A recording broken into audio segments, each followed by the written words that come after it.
Okay, in this video, let's look at some of the things that you can do in the construction view in the FreeForm. I'll turn on my dimensions line or dimensions option again.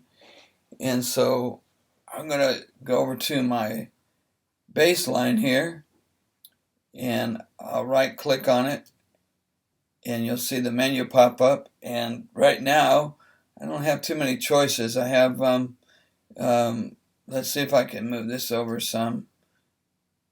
Yeah, there we go. Now, you see I have the add flap, paste clipboard section, paste clipboard tree, subtree, or import a section reference. And we've already done some of those, but basically the flap is the one that we probably want to do on this first move. So I'm going to click on that and just add a flap on here.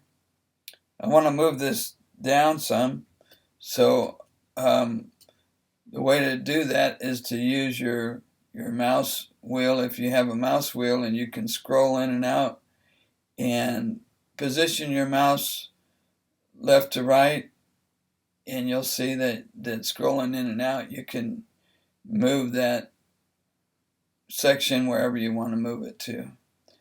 So I'll just put it right here, and I'm going to add another flap, and this time I'm going to use my shortcut keys. I'm going to right click on this line, hit my L key and my F key to add a flap, and that works good. So you can use shortcut keys on all these things. They are the when you go to the menus, they are the letters with the underline under them, and that tells you the shortcut key that you can use for that particular item or a particular feature.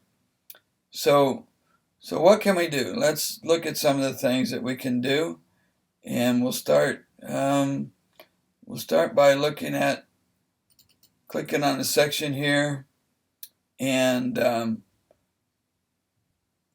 let me see, I'm going to go and add a point after this one. So, or before it. When I click on before it, you see that I've added a point there. I'm going to right click so that I don't accept it. Now I want you to notice something on this hinge line here. You'll see that the arrow points in this direction, meaning between the active point and the arrow is the hinge line that I'm working with. And so if I right click again or left click, you see the hinge line change. That's important on that one because you may think that you're working on one or the other and it's not happening.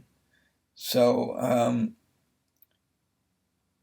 I added the point before. I'm going to add a point after, and you can see just like that I can bring that point out, and now I can go with another point and another point, and there's a funny shaped edge to my flap here. So that's how you add a point before and after you've added a flap. So we'll pick up in our next video and do some more editing.